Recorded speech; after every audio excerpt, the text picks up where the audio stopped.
Okay, so first off, as we get closer and closer to graduation, the classes that we take, the grades we get in those classes, and any other extracurricular activities we have become more and more important.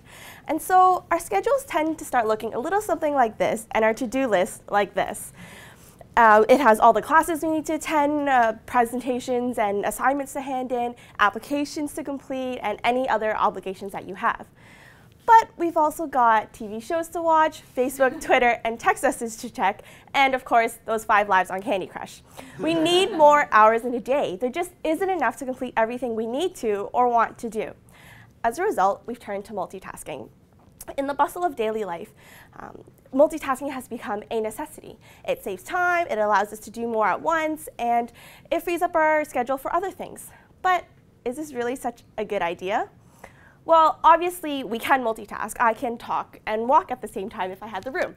But so scientists have shown that tasks that we are highly skilled in can be multitasked. And in a study done by Alport et al., he found that skilled pianists were able to read novel sheet music and listen and repeat what they heard in their headphones. And so they were able to do this with very high accuracy.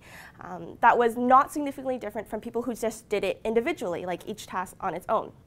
And so the scientists postulated that this was because the pianists were skilled in playing piano and in the English language, speaking and listening. Also, they said that it was because they didn't require the same resources. So when you're playing music, it's your hands, your eyes, and the music processing areas, whereas when you're doing the listening task, it's your ears, mouths, and your speech processing areas.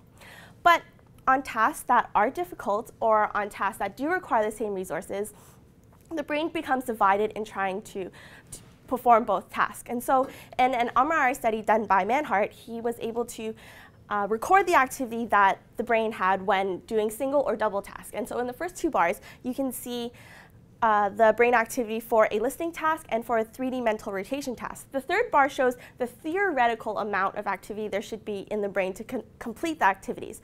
But in the last bar, you actually see how much activity there is when you're trying to multitask.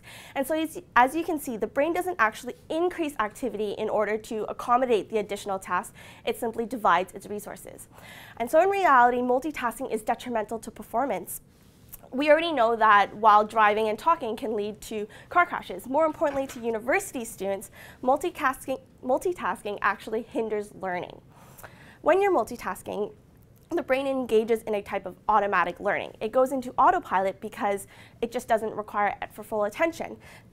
And this is similar to backtrack a bit.